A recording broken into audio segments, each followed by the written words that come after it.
Hey, how's it going guys? My name is Artorigold, and recently we just got a new patch. There's a lot of things to go over in this, so I'm going to give a very quick rundown and maybe later on go into some more advanced details on how this has affected the game and the meta.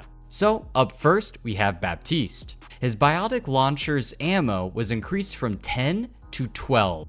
This helps him heal a little bit more before he needs to reload, which can help keep your teammates alive, and it has kind of a long reload animation, so being able to kind of, delay that a little bit will definitely help his team out. But that wasn't all. They also buffed his ultimate, making the duration from 8 seconds to 10. This gives you a lot more time to do more damage to the enemies, or you can have your allies help you out and do more damage for those 2 seconds. And considering just how powerful that your ultimate actually is, those 2 seconds can be a lot of damage. So you can be sure that you'll be able to get some more team wipe potential in with that, or maybe you can just use it to get more heals off, because you can use your right click through the matrix, increasing your heal output, which can really help you keep your team alive. Overall, these buffs definitely help Baptiste out a lot. He is in kind of a weird spot where he's super good with bunker, but on his own, he doesn't really perform that well. He's kind of sticking to the bunker comp, or at least with people who have an Orisa and Roadhog as their main tanks. Other than that, he's kind of awkward. You don't really want to use an Ana and a Baptiste unless you really have that bunker comp. Otherwise, you both are kind of missing out on your ultimate generation, and the healing just isn't really there, and you kind of want a defensive ult, even though your lamp is rather good. But a Lucio beat or a Zenyatta's Transcendence is just a little bit better than a Baptiste lamp. It just is a little bit more flexible, a lot more powerful, and can really just help your team survive through a lot more situations. So overall, these changes are very welcome and make bunker a little bit more stronger as well. Next up, we have D.Va, who actually got a slight nerf. I've always thought for a while that Defense Matrix was kind of busted. After all, it does literally just prevent damage. It cancels out ultimates, and the only thing that really goes through it are beam type weapons, which include, Symmetra, Zarya's left click, and I guess you can consider Winston as well. Other than that, I mean, pretty much everything. Hit scan, projectile, Zarya's graviton, and you can't really see the Defense Matrix. It's very kind of hard to see. And the developers actually fixed this as well, so you definitely can see the Defense Matrix a lot more. It stands out, so it's a pretty big nerf on the visual side of things. And at the same time, they also nerfed the length from 15 to 10 meters, making the effective distance a lot shorter. This really helps out things for hit scan players who like to be in the back. So if you like to play like Widowmaker, Ashe, Soldier, McCree, you're going to be able to do a lot more damage as these heroes, and D.Va is going to have to get into your face. Sometimes she could kind of sit a little bit in the back and prevent your damage from a medium range, but now she really can't do that. She really needs to get up close and personal. And now that you can see the Defense Matrix, it makes it very easy for Zarya's to not get their Graviton eaten, as well as any other abilities. So D.Va getting a nerf, I totally agree with it. She's had probably one of the highest pick rates in the competitive scene for the longest time. If you look at the Overwatch League and look at all the statistics, I believe she has like over a 90% pick rate in almost like every single game, which is just insane. So she definitely needed a nerf, and I'm really happy that they did this. So moving on to the exciting change I think everybody has been talking about, and me myself, I have been playing a lot of this, is McCree. They basically changed his fire rate. I think the overall numbers kind of averages around, I think, 20%.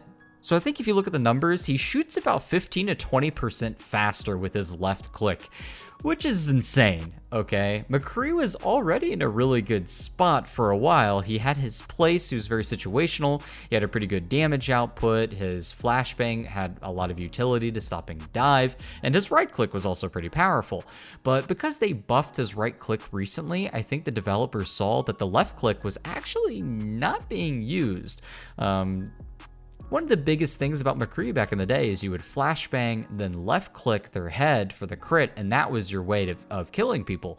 But after they buffed the right click, it pretty much was a no-brainer and kind of mandatory that you always had to use fan the hammer and right click when you got a flashbang, because your left click just wasn't as powerful. However, with this change, not only are you putting out way more DPS, more pressure, more shield break, you're getting more ult charge generation, you can also flashbang and left click the head twice, which is a lot more DPS overall than using the right click.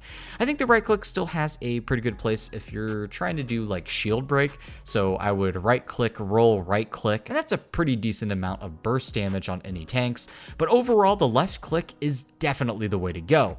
You have a very good strong spot on kind of like slow moving team comps. You don't really outrange, Ashe and Widowmaker, so those heroes will beat you on maps like Watchpoint Gibraltar. However, if you're playing on a King of the Hill map, McCree really shines.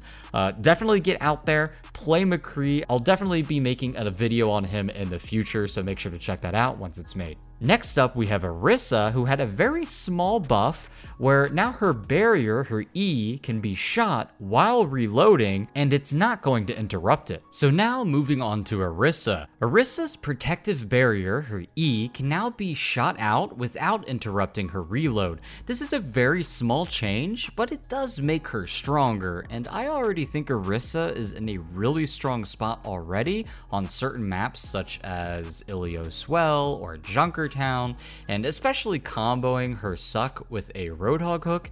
She's in a very good spot right now, and this just makes her even better. Not even mentioning, the power of Bunker on a 2CP map. It's just devastating right now. So to make that even stronger, and then you put the Baptiste buffs on top of that, and wow, yeah, no, Orisa's really good right now. I don't think she's good on every single map, not every single situation, but anytime you guys run Bunker, I definitely think you need an Orisa. And you can maybe even get away without a Bastion in that Bunker. I think Orisa Hog on its own, especially if you can coordinate your Halt with the hooks, I think you're definitely going to get a lot of picks out there, which can really carry games on its own.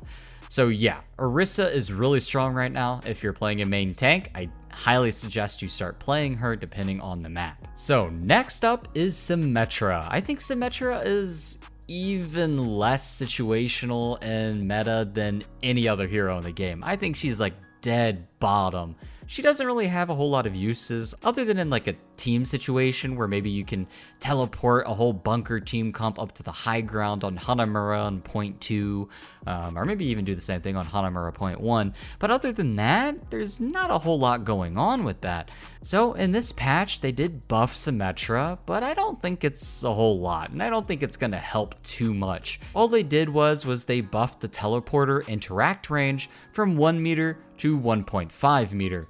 So yeah, it doesn't really do a whole lot. I guess it's nice for maybe coordinated teams that are using teleporter strategies, but that doesn't really ever happen too often in solo queue. It's nice, but yeah, there's really no reason to go out and pick Symmetra right now just because of that change.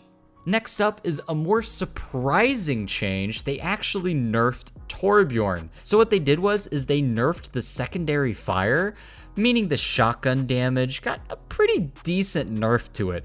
I don't think people really realize this, but Torbjorn is actually really strong, mostly used in a defensive anti-dive strategy. As soon as you saw like a Winston or a Hammond just dive onto the back line, all you would have to do is click E and then just spam right click and get in their face, and the damage output was insane from Torbjorn.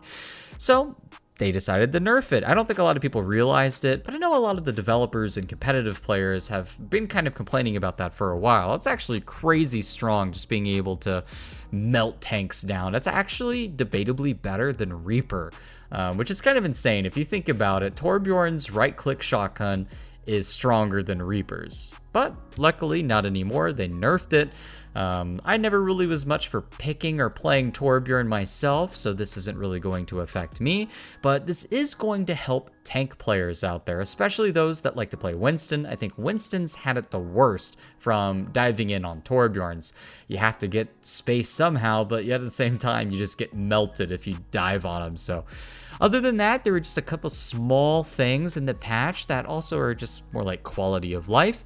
One, they updated 2CP, otherwise known as Assault, so they reduced the time from 4 minutes to 3 minutes for capturing, which is really nice. I think everybody can say that 2CP isn't the best of game modes. It lasts the longest too, and luckily they're lowering that, so it's definitely gonna help me and my own sanity out, I know that for sure. They also made it so that if there are any defenders that died after losing point A, they will have a quicker respawn time, meaning that there's going to be less of a chance of snowballing of the enemy team, where they're just going to have people sitting on the second point, waiting for point A to cap, then they will immediately start capping point 2, while you're still at a long respawn, so you're kind of screwed.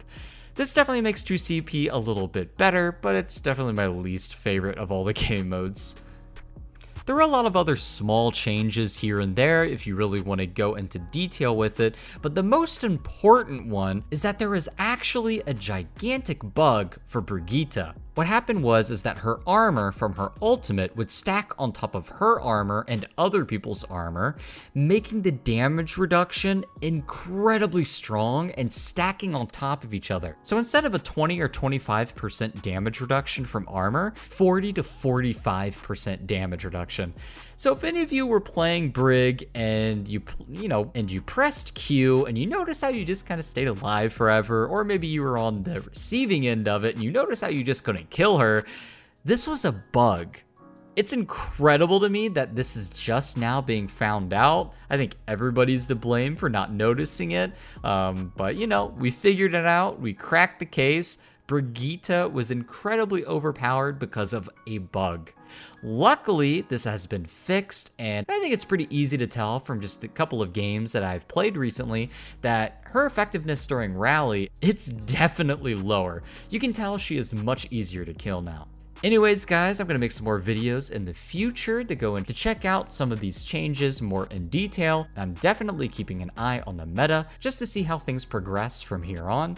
Anyways, guys, thanks so much for watching. Make sure to leave a like, subscribe, or a comment, and I'll definitely get back to you.